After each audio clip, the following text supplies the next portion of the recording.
Aujourd'hui, je suis le descendant d'une famille d'opticiens de 4 générations. Donc il y avait mon arrière-grand-père, mon père et moi.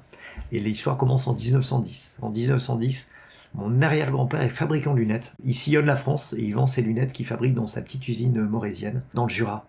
Il vend ses lunettes en direct aux opticiens. Alors il a ses boîtes de lunettes et à l'époque, il n'y a pas de livraison. Hop, il les vend, les gens les gardent et ça reste dans le magasin. À l'époque, il y a une crise quand même en début du siècle 19e.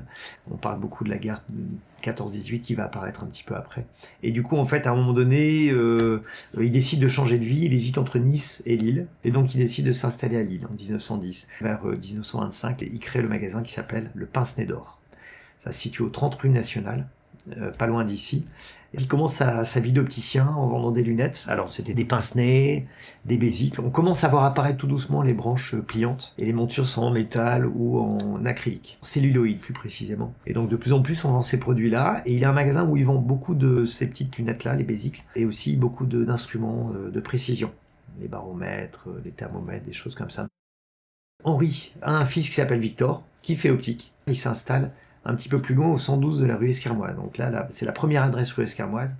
Il s'appelle Olivier Fils. Le marché se développe. Bon, il y a la guerre forcément qui vient mettre un petit peu un creux dans tout ça, mais il reprend vraiment dans les années 45-50. Et le plus notable en fait pour Victor, c'est que c'est déjà le début de l'évolution du métier d'opticien. En fait, le métier d'opticien était vraiment très basé sur le médical, les examens de vue, l'adaptation des verres. Alors à l'époque, sachez simplement que quand on devait tailler un verre, c'était extrêmement long, c'était taillé à la main, c'était des verres en verre. Ça prenait une demi-heure pour tailler les verres, il fallait les polir sur une petite meule diamantée, et donc c'était extrêmement long de livrer des lunettes. Mais le métier se développe petit à petit, et en fait il y a des nouvelles marques qui apparaissent. Amor, Solamor, c'est des marques typiquement des années 50. C'était les lunettes de Jean-Luc Godard, les lunettes de Belmondo, les lunettes fines, très légères qu'on vendait à l'époque. Et c'était vraiment le renouveau des lunettes parce que à l'époque c'était juste des formes rondes, des formes très basiques comme ça. Et là, l'opticien met déjà un pied dans la mode. D'autant plus qu'après vont se développer dans les années 60-70 des formes de plus en plus marquées. Les formes papillons, à la Marilyn Monroe, etc. Donc le métier s'oriente de plus en plus vers un accessoire, mode, esthétique, où on travaille de plus en plus les couleurs, les formes, et on commence à s'amuser un petit peu plus. Dans les années 50 aussi, petit détail intéressant, c'est que mon grand-père développe la prothèse oculaire artificielle. Donc en fait, il est prothésiste, il adapte des yeux en verre à ses clients qui ont perdu un œil à la guerre ou dans les usines, etc. Il y a énormément d'actions du travail. À l'époque, la prothèse oculaire se fait en verre, soufflé, un petit peu comme à Venise, où en fait on souffle le verre et on vient décorer ce petit globe oculaire de la manière d'un œil, l'iris, les petites vénules, etc. Lui, il va développer les prothèses oculaires en matière plastique, ce qui va donner plus de confort et en termes esthétiques, c'était nettement plus joli. Mon père, d'ailleurs, a continué cette activité de prothésiste oculaire, que j'ai arrêté quand il m'a dit « Est-ce que tu veux devenir prothésiste ?» J'ai dit « Hors de question ». Donc ça, je l'ai pas fait. Et donc l'activité se développe en même temps que la ville de Lille, parce que la ville de Lille prend quand même un essor assez important et attire de plus en plus. Il y a énormément de nouveaux quartiers autour de la ville de Lille et ça devient la capitale des Flandres très naturellement parce que la ville est belle. Elle se rénove sans cesse.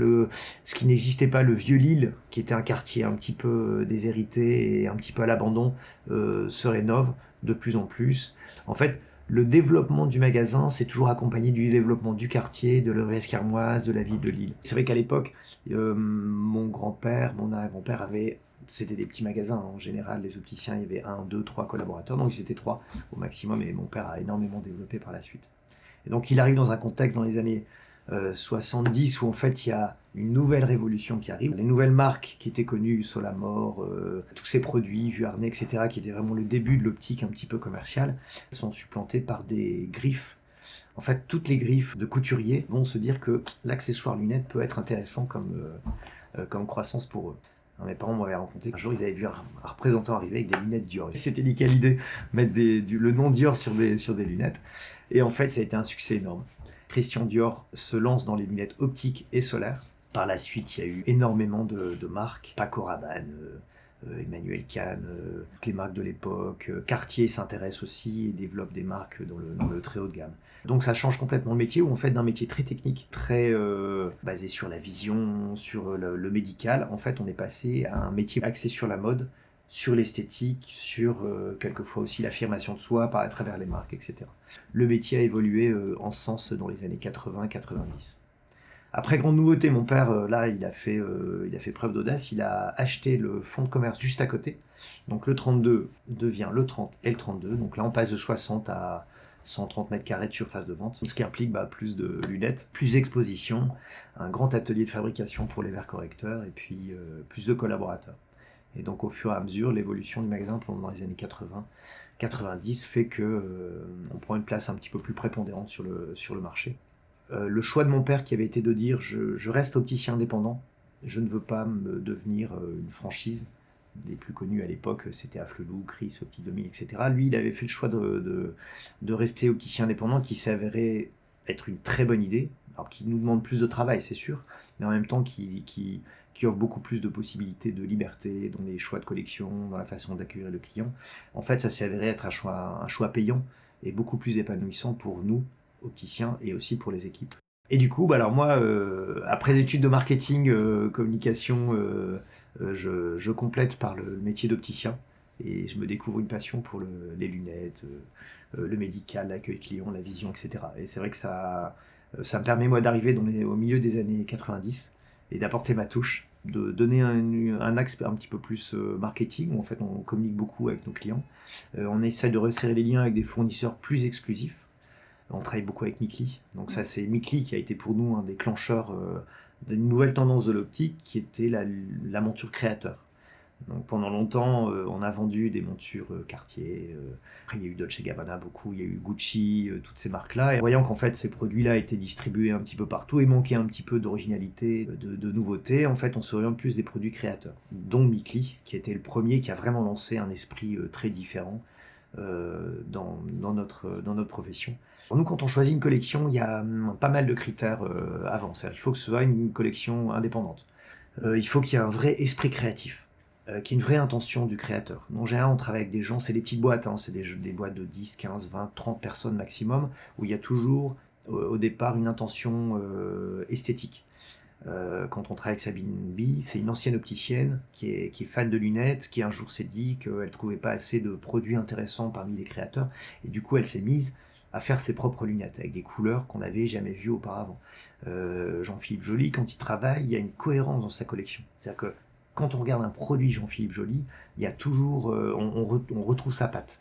Lindbergh, qui sont aussi des produits très techniques avec du titane, extrêmement fin, des couleurs très particulières. Et après, on a des choses beaucoup plus à l'ancienne, où en fait, on propose aujourd'hui des montures, comme les montures Mathieu Lesca, qui sont des produits réalisés aujourd'hui comme ils étaient réalisés il y a 60 ans ou 70 ans. Voilà, qui sont faites à la main, polis à la main, les rivets, etc. C'est un produit qui est magnifique à voir faire. Et à chaque fois, je suis toujours étonné, parce que finalement, on se rend compte que c'est nos clients qui nous attirent vers des produits de plus en plus pointus. Alors, on les accompagne évidemment. Il n'y a pas longtemps, on a une collection qu'on adore qui s'appelle Cuborome, qu'on a intégrée dans le magasin. Ah, j'avoue que c'est mes jeunes collaborateurs qui m'ont poussé à nous lancer sur cette collection. J'étais un petit peu réticent au début, parce que là, c'est vraiment des produits. On va encore plus loin dans le design, dans l'unicité des produits et dans le travail de la matière. C'est une collection passionnante à regarder pour un opticien. Et même si elles sont extrêmement originales, les formes sont très pointues, très tranchées, très volontaires, très audacieuses, c'est un succès énorme auprès de nos clients. Pour nous, l'aspect artisanal est extrêmement important. En fait, on travaille avec un atelier intégré, ce qui est le cas de moins en moins d'opticiens, malheureusement. Alors, l'atelier intégré a quand même une très nette différence, c'est-à-dire que tous les verres qu'on commande chez Silor arrivent sur des palets ronds, qu'on retaille ici en interne, en magasin. Et il n'y a pas meilleur travail que le façonnage vraiment fait en machine, en interne. C'est un travail vraiment qui nécessite beaucoup d'attention, beaucoup de précision et de méticulosité.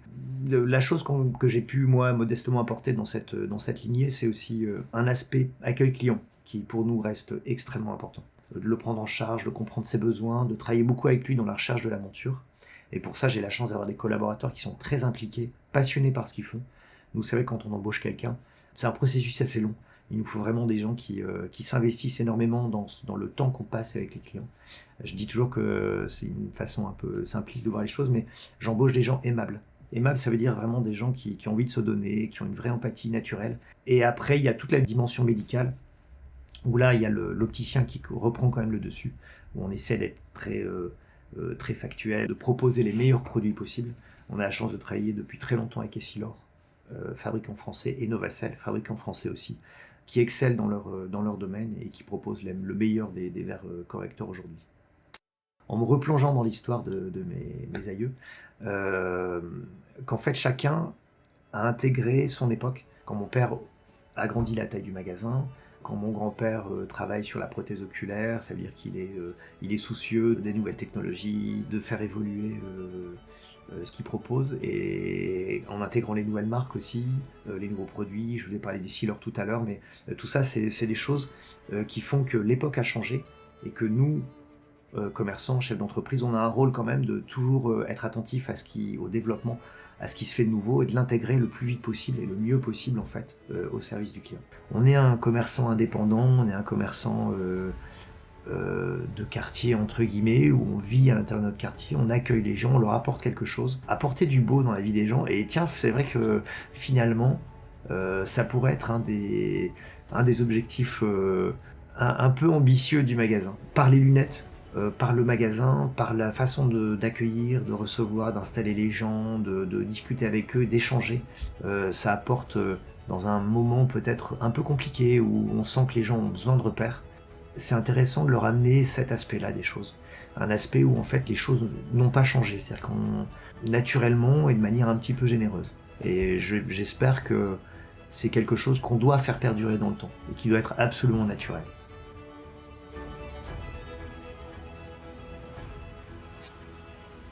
Je voudrais aussi rendre hommage aux femmes d'Optique Olivier. En fait, mes deux grands-mères étaient opticiennes. Ma maman aussi, bien sûr, qui a été extrêmement présente auprès de mon père, dans tous les postes les plus importants du magasin. Et aujourd'hui, j'ai la chance d'être secondé par mon épouse, qui m'apporte beaucoup de sérénité, beaucoup de conseils et beaucoup de vision de l'avenir, et qui me rassure au quotidien.